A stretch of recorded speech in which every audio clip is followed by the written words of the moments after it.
నమస్తే, welcome to business rewind 2025. 2025 calendar year ఇన్వెస్టర్లకి మధురానుభూతులు పంచింది. Stock మార్కెట్లు నిరాశపరిచినప్పటికీ బంగారం, వెండి మాత్రం జెట్ స్పీడ్ లో దూసుకువెళ్లాయి.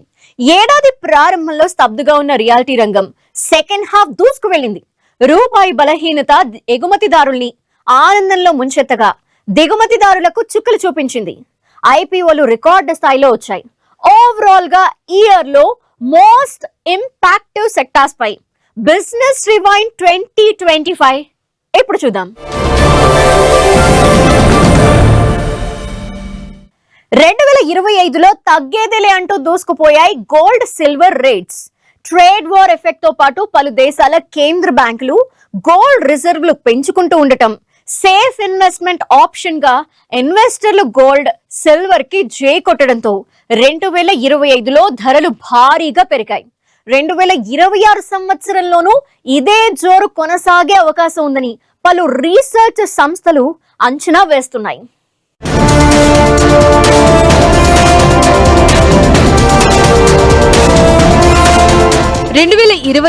గోల్డ్, సిల్వర్ ఇన్వెస్టర్లకు కాసుల పంట పండించింది. కమోడిటీ మార్కెట్లో అసాధారణ కదలికలతో ఇన్వెస్టర్లలో ఉత్సాహం నింపాయి. గత 3 దశాబ్దాల్లో గోల్డ్, సిల్వర్ రేట్స్ ఈ స్థాయిలో పెరగటం ఇదే తొలిసారని ఎక్స్పర్ట్స్ చెప్తున్నారు. సరఫరా తక్కువగా ఉండడంతో గోల్డ్, సిల్వర్ కు భారీ డిమాండ్ లభించింది. ప్రపంచ గోల్డ్ ఉత్పత్తిలో అగ్రస్థానంలో ఉండే దక్షిణాఫ్రికాలో వరుసగా 3వ ఏడాది కూడా ప్రొడక్షన్ లో కోత నమోదైంది. పెరుగుతున్న డిమాండ్ కు అనుగుణంగా సరఫరా తగ్గడంతో పలు దేశాల కేంద్ర బ్యాంకులు పోటీ పడి గోల్డ్ రిజర్వులను పెంచుకుంటున్నాయి. దీంతో 2025లో ఏడాది పొడుగునా గోల్డ్ రేటు పైకి వెళ్లి ఇన్వెస్టర్లకు కాసుల వర్షం కురిపించింది.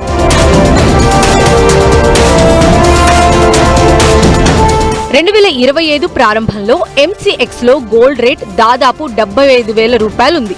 ప్రస్తుతం ఎంసీఎక్స్ లో 140,000 రూపాయలు దాటింది. అంటే ఏడాది వ్యవధిలో గోల్డ్ రేట్ దాదాపు 85% పెరిగినట్లయింది. ఇదే సమయంలో సిల్వర్ దాదాపు 175% పైగా రాబడిని అందించింది. ఈ ఏడాది ప్రారంభంలో 85,000కు కాస్త అటు ఇటుగా ఉన్న సిల్వర్ రేట్ ప్రస్తుతం 2,52,000కు చేరింది. యుఎస్ సుంకాల పెంపు, పలు దేశాల మధ్య యుద్ధాలు, ప్రపంచ ఆర్థిక వ్యవస్థపై అనిశ్చితి, విలువైన లోహాల ఉత్పత్తి గణనీయంగా తగ్గటం, కీలక వడ్డీ రేట్లను పలు దేశాలు తగ్గించడం, డాలర్ మారకం విలువ బలహీనపడటం, పలు దేశాల గోల్డ్ రిజర్వుల పెంపు, ఈటీఎఫ్ పెట్టుబడులు ఊపందుకోవడం గోల్డ్, సిల్వర్ సెంటిమెంట్ కు బూస్టింగ్ ఇచ్చాయని మార్కెట్ నిపుణులు అభిప్రాయపడుతున్నారు. 2025లో సిల్వర్ గతంలో ఎప్పుడూ లేనంత రిటర్న్స్ ఇచ్చిందండి. ఏకంగా 175% సిల్వర్ ఈసారి రిటర్న్ ఇవ్వడం చూసాం. ఇంటర్నేషనల్ మార్కెట్లో చూసుకుంటే ఔన్స్ సిల్వర్ ధర $30 నుంచి ఏకంగా $70 దాకా వెళ్ళింది. సో ఇలాంటి సినారియో మేబీ ఇంకా సిల్వర్ పెరుగుతుంది. 2 లక్షలు దాటిపోయిన తరుణంలో అది 3 లక్షలు అవుతుంది, 4 లక్షలు అవుతుంది, 5 లక్షలు అవుతుంది అని చెప్పి ఇలా డిస్కషన్ అయితే జరుగుతుంది. కానీ నిజంగా సిల్వర్లో అలాంటి సిచ్యుయేషన్ ఎప్పుడూ లేదు. ఎందుకంటే సిల్వర్ డైరెక్ట్గా మనం రాదు. Silver is a by product of zinc కానీ, కాపర్ కానీ, గోల్డ్ కానీ. సో ఇలాంటి టైంలో సడన్గా డిమాండ్ పెరిగితే ఈజీగా సిల్వర్ ప్రొడక్షన్ చేసే పరిస్థితి ఉండదు. బలమైన డిమాండ్ ఉన్న ప్రీషియస్ మెటల్స్ లో 2026లో కూడా ఇదే జోరు కొనసాగే అవకాశం ఉందని మార్కెట్ విశ్లేషకులు అభిప్రాయపడుతున్నారు. 2026 మొదటి అర్ధభాగంలో ఔన్స్ గోల్డ్ రేట్ $5,500, అంటే మన కరెన్సీలో 1,65,000 రూపాయల వరకు వెళ్లొచ్చని India bullion and jewelleries association president Prithviraj Kothari అంచనా వేశారు. రెండవ అర్ధభాగంలో గోల్డ్, సిల్వర్ రేట్స్ లో కొంత కరెక్షన్ వచ్చే అవకాశం ఉందని మరికొంతమంది ఎక్స్పర్ట్స్ అంచనా వేస్తున్నారు.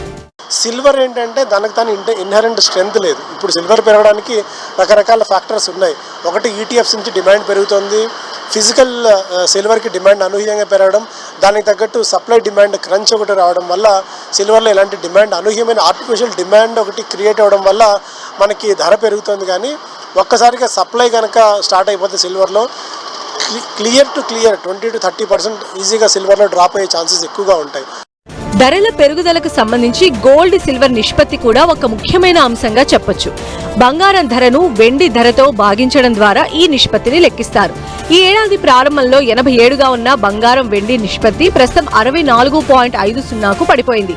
వచ్చే ఏడాది ఈ నిష్పత్తి మరింత తగ్గే అవకాశం ఉందని, సిల్వర్ రేట్స్ దూసుకుపోవడం ఖాయమనే అంచనాలు వినిపిస్తున్నాయి. బట్ సిల్వర్లో అయితే ఇన్వెస్ట్ చేయమని చెప్తాను. కాకపోతే ఈ లెవెల్స్ దగ్గర, ఈ ఎలివేటెడ్ లెవెల్స్ దగ్గర, ఈ హై లెవెల్స్ దగ్గర సిల్వర్లో అయితే ఇన్వెస్ట్ చేయకండి. కనీసం 20-30% సిల్వర్లో ఏదైనా క్రాష్ వస్తే అప్పుడు సిల్వర్ ETFస్లో ఇన్వెస్ట్ చేసుకోండి. కానీ బట్ సిల్వర్లో ఇన్వెస్ట్ చేస్తే ఏదో భారీ ఎత్తున డబ్బులు వస్తాయని మాత్రం ఇన్వెస్ట్ చేయకండి. మీ దగ్గర ఒక 100 రూపాయలు ఉన్నాయంటే ఆ 100 రూపాయల్లో 70%, 80% మీరు ఈక్విటీలు ఇన్వెస్ట్ చేసిన తర్వాత ఒక 5-10% హార్డ్లీ ప్రెషస్ మెటల్స్కి, అంటే ఒక 10 రూపాయలు హార్డ్లీ ఈ అటు గోల్డ్ కానీ సిల్వర్ కానీ పెట్టుకోండి. కానీ మెజారిటీ ఆఫ్ ది డబ్బుల్ని అటు గోల్డ్లో కానీ సిల్వర్లో కానీ ఇన్వెస్ట్ చేస్తే ఇరుక్కుపోయే ప్రమాదం ఉంటుంది. 2026లో హార్డ్లీ ఇప్పుడు 2 లక్షలు ఉన్న బంగారం సిల్వర్ ధర మేబీ 2,50,000 అయితే అవ్వచ్చేమో. కానీ మేబీ ఆ లెవెల్కి వెళ్ళిన తర్వాత సిల్వర్లో భారీ ఎత్తున క్రాష్ ఉండే ఛాన్సెస్ కూడా ఉన్నాయి. ఏది ఏమైనా గోల్డ్ సిల్వర్ కు 2025 స్వర్ణయుగంగా మారింది.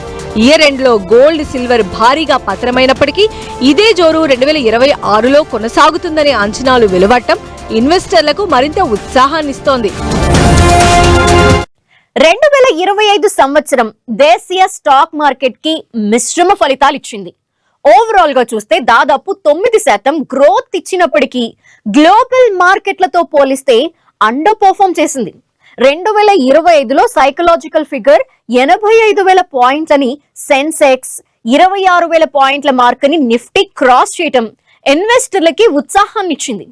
2026 జనవరిలో బడ్జెట్ సెన్సిటివ్ సెక్టార్స్ లో ర్యాలీ కనిపించే అవకాశం ఉందని మార్కెట్ ఎక్స్పర్ట్స్ అంచనా వేస్తున్నారు.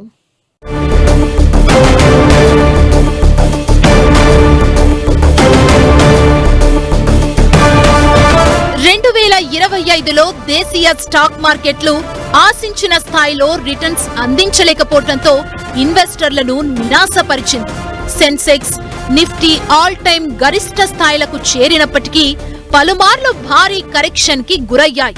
ఓవరాల్ గా చూస్తే ఏడాది మొత్తం మీద సెన్సెక్స్, నిఫ్టీ 9% వృద్ధిని నమోదు చేశాయి. ఇన్వెస్టర్లకు లార్జ్ క్యాప్ షేర్లు చక్కని రిటర్న్స్ అందించగా mid and small cap index 6% పైగా కరెక్షన్ కు గురి కావడం నిరాశపరిచింది.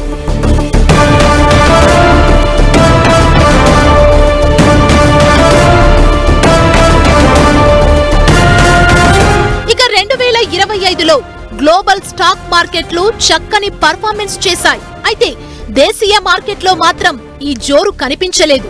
Japan Nikkei 24%, UK FTSE 20%, Europe మార్కెట్లు 17%, చైనా మార్కెట్లు 16%, అమెరికా మార్కెట్లు 14 నుంచి 16% లాభాలను నమోదు చేశాయి. అయితే ఇండియన్ మార్కెట్ మాత్రం ఇదే సమయంలో 9% మాత్రమే లాభపడడం ఇన్వెస్టర్లను నిరాశపరిచింది.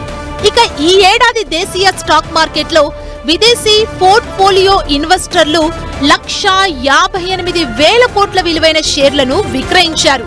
యుఎస్ టారిఫ్స్, రూపాయి weakness, high valuation, corporate earnings నెమ్మదించడం, జియో పొలిటికల్ టెన్షన్స్ మన మార్కెట్లపై 2025లో తీవ్ర ప్రభావం చూపాయి. ఇదే సమయంలో దేశీయ సంస్థాగత ఇన్వెస్టర్ల స్ట్రాంగ్ బయింగ్ కొనసాగింది. GST reforms, RBI rate cuts మన మార్కెట్ల లేట్ రికవరీకి హెల్ప్ చేశాయి.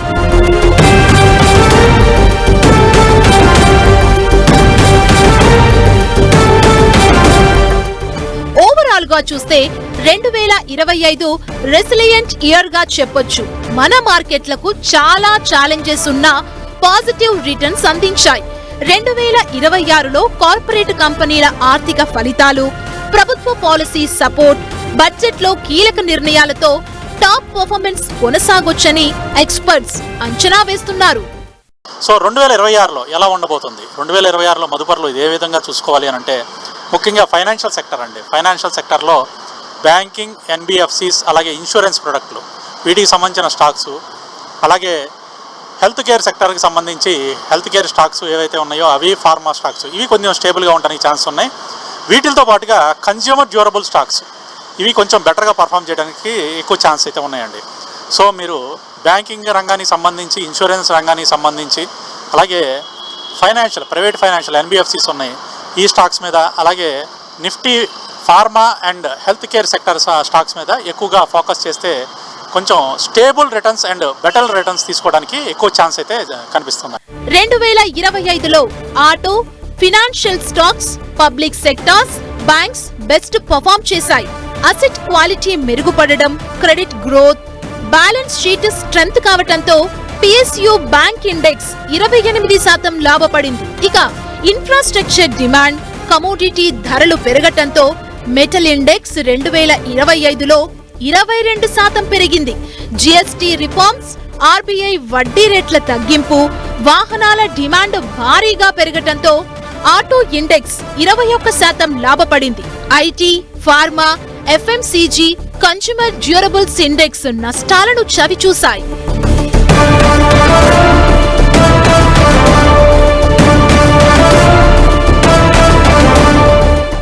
2025లో బుల్ దూకుడు కొనసాగడంతో వరుసగా రెండో ఏడాది కూడా పలు కంపెనీలు పెద్ద మొత్తంలో నిధుల్ని సమీకరించాయి.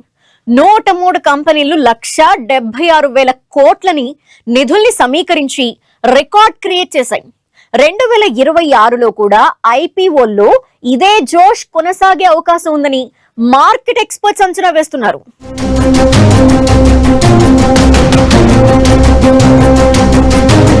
నిధులు అవసరమైతే ముందుగా ప్రతి కంపెనీ చూపు IPOల వైపే. పబ్లిక్ ఇష్యూల ద్వారా సమీకరించిన నిధుల్ని సామర్థ్య విస్తరణ, మూలధన అవసరాలతో పాటు తదితర కార్యకలాపాలకు ఆయా కంపెనీలు వినియోగిస్తాయి. వరుసగా రెండో ఏడాది కూడా పబ్లిక్ ఇష్యూ ద్వారా పలు కంపెనీలు భారీగా నిధులను సమీకరించాయి. రికార్డు స్థాయిలో 2025లో 176,000 కోట్ల నిధుల్ని ఇన్వెస్టర్ల నుంచి 103 కంపెనీలు సేకరించాయి. ఈ నిధులను సామర్థ్య విస్తరణకు పలు కంపెనీలు వినియోగించాయి. 2023లో 57 కంపెనీలు కేవలం 49,436 కోట్ల నిధులను సమీకరించగా 2004లో 90 కంపెనీలు IPO ద్వారా 1,60,000 కోట్ల రూపాయలను సేకరించాయి. ఇదే ట్రెండ్ వరుసగా రెండో ఏడాది కొనసాగటంతో 2025ను IPO నామ సంవత్సరంగా ఎక్స్పర్ట్స్ అభివర్ణిస్తున్నారు. 2025లో మొత్తం 103 కంపెనీలు IPOకొచ్చాయి. స్టాక్ ఎక్స్చేంజీల్లో తమ కంపెనీ షేర్లను లిస్ట్ చేయాలనే కల ఆయా సంస్థలకుంటుంది. పెద్ద కంపెనీలే కాదు, స్టార్టప్ సంస్థలు సైతం 2025లో అధిక సంఖ్యలో పబ్లిక్ ఇష్యూకొచ్చి నిధులు సమీకరణ చేపట్టాయి. రికార్డు స్థాయిలో IPO హిస్టరీలో 176,000 కోట్ల నిధులను సమీకరించాయి. మెజారిటీ IPOలకు ఇన్వెస్టర్లలోనూ చక్కని సపోర్ట్ లభించింది. ఇన్వెస్టర్ల విశ్వాసం బలంగా ఉండడం, స్థూల ఆర్థిక అంశాలు స్టాక్ మార్కెట్లకు కలిసి రావడం, దేశీయంగా ద్రవ్య లభ్యత మరింత పెరగడం IPOలకు బూస్టింగ్ నిచ్చాయి. 2025లో మనకి IPOs ద్వారా దాదాపు 175,000 కోట్ల రూపాయలు సమీకరణ జరిగిందండి. ఈ మధ్యకాలంలో ఎప్పుడు ఇంతటి సమీకరణ మార్కెట్స్ నుంచి జరగలేదు. కాకపోతే ఈ సమీకరించిన 175,000 కోట్ల రూపాయల్లో కూడా majority of the offer for sale అంటే OFS అంటాం. మెజారిటీ ఆఫ్ ది డబ్బులు కంపెనీలకు రాకుండా ఎవరైతే కంపెనీల గతంలో ఇన్వెస్ట్ చేస్తారో ఆ ప్రమోటర్స్ కానీ లేకుంటే ప్రైవేట్ ఈక్విటీ కంపెనీస్ కానీ వాళ్ళకి మాత్రమే డబ్బులు వెళ్తూ వచ్చాయి. సో ఇలాంటి సినారియో అనేది కొద్దిగా అలార్మింగ్ అండ్ పానిక్ సిచ్యువేషన్గా చెప్పుకోవచ్చు. అంటే మార్కెట్స్ బాగున్నాయి, 2025లో చాలా కొత్త కంపెనీస్ మార్కెట్స్లోకి వచ్చాయి కాబట్టి ఉత్సాహంగా కనిపించింది. అండ్ రీటైల్ ఇన్వెస్టర్స్ పార్టిసిపేషన్ కూడా బాగా ఉంది కాబట్టి 2025లో ఈ కంపెనీస్ అన్ని కూడా డబ్బులు సమీకరించగలిగాయి. మరోవైపు ఆఫర్ ఫర్ సేల్లో భాగంగా ప్రమోటర్లు కూడా 2025లో భారీగా తమ వాటాలను విక్రయించారు. 2025లో వచ్చిన మొత్తం IPOల్లో 60% వాటా OFSదే. ఇక 2025లో టాటా క్యాపిటల్ 15,152 కోట్ల రూపాయల నిధుల సమీకరణతో అతిపెద్ద IPOగా నిలిచింది. HDB ఫైనాన్షియల్ 12,500 కోట్లు, LG ఎలక్ట్రానిక్స్ 11,607 కోట్లు, హెక్సావేర్ టెక్నాలజీస్ 8,750 కోట్లు, లెన్స్కార్ట్ 7,278 కోట్లు, బిలియన్ బ్రెయిన్స్ గ్యారేజ్ 6,632 కోట్ల రూపాయల నిధులను సేకరించి ఆ తరువాతి స్థానంలో నిలిచాయి. ఇక 116 కోట్ల 50 లక్షల రూపాయలను సేకరించిన జింకుసాల్ సంస్థ అతి చిన్న IPOగా నిలిచింది. ఇక SME విభాగంలో 2005లో 252 కంపెనీలు 11,400 కోట్లను సమీకరించాయి. 2024లో ఈ విభాగంలో 222 సంస్థలు 9,580 కోట్లను సమీకరించాయి. 2026లో 175కు పైగా ఎస్ఎంఈ కంపెనీలు ఐపీఓకొచ్చే అవకాశం ఉంది. 2025లో 18 స్టార్టప్ సంస్థలు స్టాక్ ఎక్స్చేంజీల్లో లిస్ట్ అయ్యాయి. ఇందులో లెన్స్కార్ట్, గ్రో, మీషో, ఫిజిక్స్ వాలా 41,000 కోట్ల రూపాయలను సమీకరించాయి. 2024లో స్టార్టప్ సమీకరించిన 29,000 కోట్ల రూపాయలతో పోలిస్తే ఇది చాలా ఎక్కువ. ఇక లిస్టింగ్ రోజు 103 కంపెనీల్లో 70 కంపెనీలు లాభాలనివ్వగా 32 కంపెనీలు నష్టాలను మిగిల్చాయి. ఆదిత్య ఇన్ఫోటెక్ ఇష్యూ ప్రైస్ తో పోలిస్తే 136% రిటర్న్స్ అందించగా Stallion India 125%, Ather Energy 116%, Meesho 82%, Jain Resource Recycling 81%, Belrise Industries 75% రాబడులను అందించాయి. ఓవరాల్ గా చూస్తే 2025లో ఇన్వెస్టర్లకు ఐపీఓలు కాసుల వర్షం కురిపించాయి. 2026లోనూ ఐపీఓల్లో ఇదే ధోరణి కంటిన్యూ అయ్యే అవకాశం ఉందన్న అంచనాలు ఉన్నాయి. రిలయన్స్ జియోతో పాటు SBI mutual fund, OYO, phone pay, Flipkart తదితర కంపెనీలు ఐపీఓకు రానున్నాయి. కొత్త ఏడాదిలో ఈ కంపెనీలు భారీ మొత్తంలో నిధులను సమీకరించనున్నాయి. దీంతో కొత్త ఏడాదిలోనూ ఇదే ధోరణి కొనసాగుతుందని మార్కెట్ ఎక్స్పర్ట్స్ అంచనా వేస్తున్నారు. గత 2026లో కూడా ఇలాంటి సిచ్యువేషన్ ఉంటుందా అంటే మాత్రం చెప్పడం కష్టం అవుతుంది. ఎందుకు అంటే ఇంతవరకు మనకి రిటైల్ ఇన్వెస్టర్ పార్టిసిపేషన్ 23, 24లో బాగా ఉంది. 25లో కూడా సరే బాగుంటుందన్న ఉద్దేశంతో 2025లో కూడా జనాలు ఐపీఓల రూపంలో డబ్బులు పెట్టారు.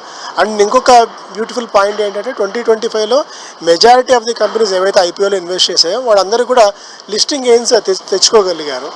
ఆ లిస్టింగ్ గెయిన్స్ తెచ్చుకున్నారు కాబట్టి సో ఇలాంటి సినారియో ఉంటుందనే ఉద్దేశంతో ఐపీఎల్లో మనం డబ్బులు పెడుతూ వచ్చాం.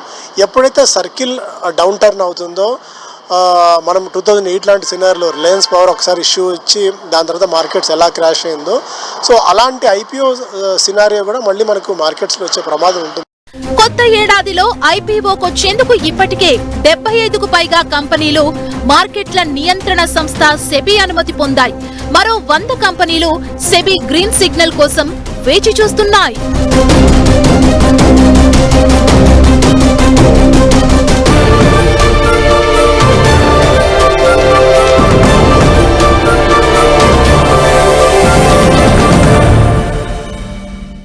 Welcome back to business rewind 2025. ఈ ఏడాది రూపాయి పాపాయిలా పడిపోయింది. చరిత్రలో కనీ విని ఎరుగని రీతిలో తొలిసారిగా ఓ ఏడాది రూపాయి మారకం విలువ దాదాపు 8% పడిపోయింది.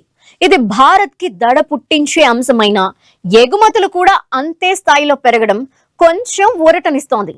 ఈ ఏడాది డాలర్ మారకం విలువ పైకి వెళ్లటంతో ప్రభుత్వంతో పాటు జనానికి తిప్పలు తప్పడం లేదు.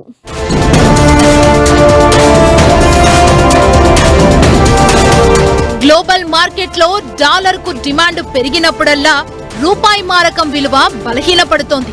ఇటీవల రూపాయి మారకం విలువ 91 మార్కును క్రాస్ చేసి ఆల్ టైమ్ కనిష్ట స్థాయికి పడిపోయింది. అనంతరం కాస్త రికవరీ అయినా ఓవరాల్ గా చూస్తే గతేడాది కాలంలో రూపాయి మారకం విలువ 8% క్షీణించింది.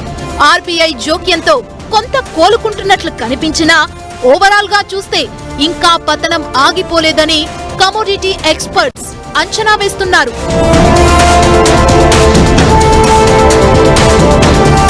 యుఎస్ ఫెడ్ వడ్డీ రేట్ల ఎఫెక్ట్, భారత్ అమెరికా మధ్య ట్రేడ్ అగ్రిమెంట్ లో జాప్యం కారణంగా ఎఫ్ఐఐలు మన స్టాక్ మార్కెట్లు భారీగా పెట్టుబడుల్ని వెనక్కి తీసుకుంటున్నారు. దీంతో రూపాయి కూడా కుదేలవుతోంది. ప్రపంచ వ్యాప్తంగా డాలర్ స్ట్రాంగ్ కావటంతో ఇతర దేశాల కరెన్సీలతో పాటు రూపాయి కూడా నేల చూపులు చూస్తోంది. మనం ఎక్కువగా దిగుమతి చేసుకునే క్రూడ్ ఆయిల్, గోల్డ్ ధరలు పెరగటంతో డాలర్ కి డిమాండ్ పెరిగి రూపాయి మారకం విలువ బలహీనపడుతోంది. దీంతో దేశీయ ప్రజలపై అదనపు భారం పడుతోంది. దిగుమతి చేసుకునే వస్తువుల ధరలు పెరగటంతో ద్రవ్యోల్బణం రేటు పైకి వెళ్లొచ్చనే భయాలు నెలకొన్నాయి. క్రూడ్ ఆయిల్ ధర పెరిగితే పెట్రోల్, డీజిల్ ధరలు పెరిగి రవాణా ఖర్చులు చుక్కల్లంటనున్నాయి. దీనివల్ల కూరగాయలు, నిత్యావసర వస్తువుల ధరలు భారం కానున్నాయి. స్మార్ట్ ఫోన్లు, ల్యాప్టాప్లు, ఇతర ఎలక్ట్రానిక్ వస్తువుల తయారీలో వాడే విడిభాగాల దిగుమతులతో ఆయా ఉత్పత్తుల ధరలు కూడా పెరిగే ఛాన్స్ ఉంది. అలాగే విదేశాల్లో చదువుకోవాలనుకునే విద్యార్థులు, దేశీయ ప్రయాణాలు చేసేవారు ఎక్కువ మొత్తం చెల్లించాల్సొస్తోంది.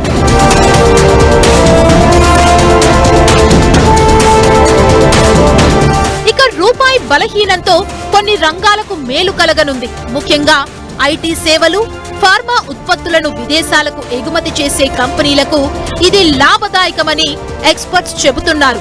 ఆయా కంపెనీలు అందించే సేవలకు ప్రతిఫలంగా డాలర్ అందుతుండటంతో వారి ఆదాయం గణనీయంగా పెరగనుంది.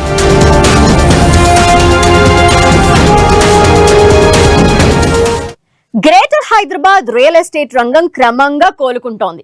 గత 2 ఏళ్లుగా కొంతమేర స్తబ్దుగా ఉన్న నిర్మాణ రంగం 2025 ఏడాదిలో కాస్త నిలదొక్కుంది. క్రమంగా మందగమనం నుంచి కోలుకుని మెల్లమెల్లగా స్పీడ్ అందుకుంటోంది. భాగ్యనగరంలో ఇంటి కొనుగోలుదారులు వేచి చూసే ధోరణి నుంచి ఇప్పుడిప్పుడే నిర్ణయం తీసుకునే దిశగా అడుగులు వేస్తున్నారు. 2025లో పర్వాలేదనిపించిన నిర్మాణ రంగం ప్రీమియం, లగ్జరీ అమ్మకాలపైనే ఆధారపడింది. ₹1 నుంచి 4 కోట్ల రూపాయల సెగ్మెంట్ లోని ఇళ్ల అమ్మకాల ద్వారా గ్రేటర్ సిటీ రియాలిటీ కొంతమేర నిలదొక్కుందని లెక్కలు చెప్తున్నాయి.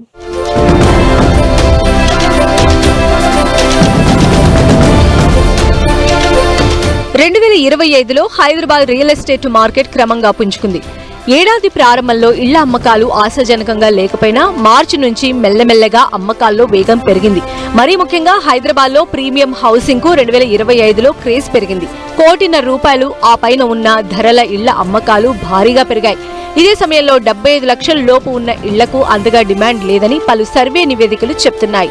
ఈ ఏడాది 2025లో 8,630 యూనిట్లు కొత్తగా మార్కెట్లోకి అందుబాటులోకి వచ్చాయి. 2024లో 13,890 యూనిట్లు అందుబాటులోకి వచ్చాయి. అందుబాటులోకి వచ్చిన యూనిట్లను పరిశీలిస్తే 2024తో సరిపోల్చితే 25లో అఫోర్డబుల్ హౌసింగ్ లో 38% తగ్గుదల ఉన్నట్లు స్పష్టంగా అర్థమవుతోంది. 2025 నవంబర్ నాటికి సుమారు 11,035 యూనిట్లు అమ్ముడుపోయాయి. 2024లో ఉన్న 12,735 యూనిట్లతో పోల్చితే అఫోర్డబుల్లో 11% తగ్గుదల నమోదైంది.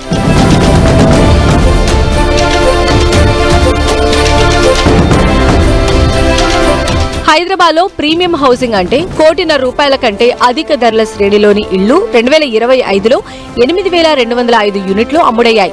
ఇది 2024తో పోల్చితే భారీగా పెరిగినట్లు నిపుణులు చెప్తున్నారు. ₹1 పైన విలువ చేసే ప్రీమియం హౌసెస్ అమ్మకాల్లో 28% వాటా ఉన్నట్లు చెప్తున్నారు. మొత్తంగా ప్రీమియం హౌసింగ్ పైన హైదరాబాదీలు మక్కువ పెంచుకుంటున్నారని చెప్పుకోవచ్చు. హైదరాబాద్ లో 2025లో ₹1 ఆ పైన ఇళ్లకు సంబంధించి 37% రిజిస్ట్రేషన్లు పెరిగాయి. 2025లో 10,661 యూనిట్లు అందుబాటులోకి రాగా 2024తో పోల్చితే 4% తగ్గుదల ఉన్నట్లు లెక్కలు చెబుతున్నాయి. ఇదే సమయంలో ఇళ్ల ధరల పెరుగుదల 9%గా నమోదైంది. సో హైదరాబాద్ మార్కెట్ కనుక తీసుకుంటే మిగతా స్టేట్స్ తోటి కంపేర్ చేస్తే మట్టుకు మనం కొంచెం స్లోగా స్టార్ట్ చేసినా కూడా లాస్ట్ అంటే ఫైనాన్షియల్ ఇయర్ ఎండింగ్ అంటే క్యాలెండర్ ఇయర్లో 4th అనుకున్నా కూడా లేదా ఈ ఫైనాన్షియల్ ఇయర్లో 3rd క్వార్టర్ అనుకుంటే కనుక మనకు బెటర్గానే గ్రోత్ కనపడుతూ వస్తుంది. అంటే మనకు ఫస్ట్ జనవరి టు ఆగస్టు వరకు ఉన్నటువంటి వాతావరణానికి అండ్ ఆగస్టు తర్వాత ఉన్నటువంటి ఇప్పటి వాతావరణానికి కనుక తీసుకుంటే మనకు చాలా మార్పులు ఉన్నాయి. అండ్ రెండోది ఏంటంటే ఈ 25 అనేది చాలా విప్లవాత్మకమైనటువంటి మార్పులకు నాంది అయింది. 2025లో ఆఫీస్ స్పేస్ లావాదేవీలు పెరిగాయి. 2024తో పోల్చితే 2025లో 31% వృద్ధి నమోదైంది. ఇక ఆఫీస్ అద్దెలు సగటున 9% పెరిగినట్లు తెలుస్తోంది. ప్రీమియం హోమ్స్ కు భారీగా డిమాండ్ పెరిగింది. ఈ ఏడాది హైదరాబాద్ రియల్ ఎస్టేట్ ను నడిపించింది లగ్జరీ ప్రీమియం ప్రాపర్టీలేనని ఇండస్ట్రీ ఎక్స్పర్ట్స్ చెప్తున్నారు. ₹1.5 నుంచి 4 కోట్ల రూపాయలు పైబడిన ఇళ్లకు డిమాండ్ విపరీతంగా పెరిగింది. సంపన్న వర్గాలు, ఎన్ఆర్ఐలు పెద్ద ఎత్తున పెట్టుబడులు పెట్టడం వల్ల ఈ సెగ్మెంట్ 28% వృద్ధిని సాధించింది.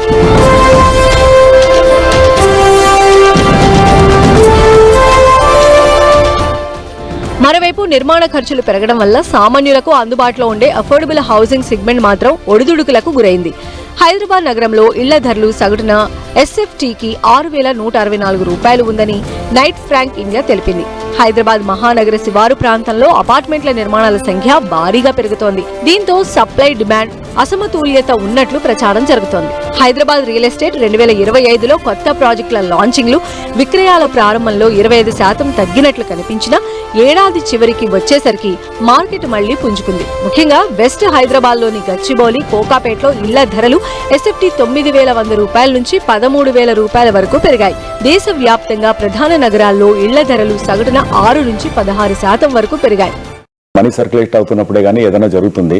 సో ఇక్కడికి వచ్చేటప్పటికి ఏంటంటే ఈ 2025లో ఒక little bit of economic slow down అనేది ఫస్ట్ ఆగస్ట్ వరకు జరిగింది. అది ఆగస్టు తర్వాత కనుక మనం తీసుకుంటే మనకు కొంచెం బెటర్గా ఉన్నా కూడా మనం దాన్ని ఒకసారి చూసుకోవాల్సినటువంటి అవసరం ఉంది. అంటే గవర్నమెంట్ తరఫున కానీ అండ్ పబ్లిక్ కూడా ఆలోచించుకోవాల్సింది ఏంటంటే దాన్ని కొంచెం మనం పుష్ చేయాలి, మనం బయటికి రావాలి. ఇది ఆలోచించకపోతే మనమే లాస్ అవుతాము.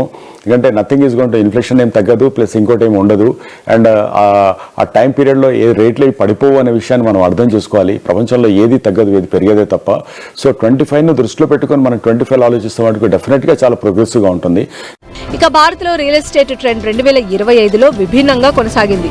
ఇళ్ల అమ్మకాలు పరిమాణం పరంగా తగ్గుదల కనిపించినప్పటికీ అమ్మకాల విలువ పరంగా మాత్రం సరికొత్త రికార్డులను క్రియేట్ చేసింది. 2025లో దేశంలోని ప్రధాన 7 మెట్రో నగరాల్లో ఇళ్ల అమ్మకాలు గత ఏడాదితో పోలిస్తే సుమారు 9 నుంచి 12% వరకు తగ్గుముఖం పట్టాయి. ముఖ్యంగా జనవరి, సెప్టెంబర్ మధ్య కాలంలో ఈ తగ్గుదల స్పష్టంగా కనిపించింది. అయితే ఇళ్ల అమ్మకాల విలువ మాత్రం 14% పైగా పెరిగి 1,52,000 కోట్ల రూపాయలు చేరడం దేశీయ రియాలిటీ మార్కెట్ కు కొత్త ఉత్సాహాన్నిచ్చింది.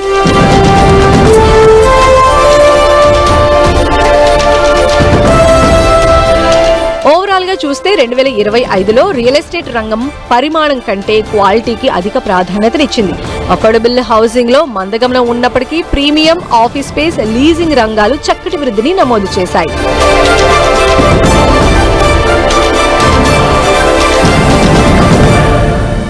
ఇది బిజినెస్ రివైండ్ 2025 విశేషాలు. మరో ఇంట్రెస్టింగ్ టాపిక్ తో మళ్ళీ కలుద్దాం. Keep watching 10 TV.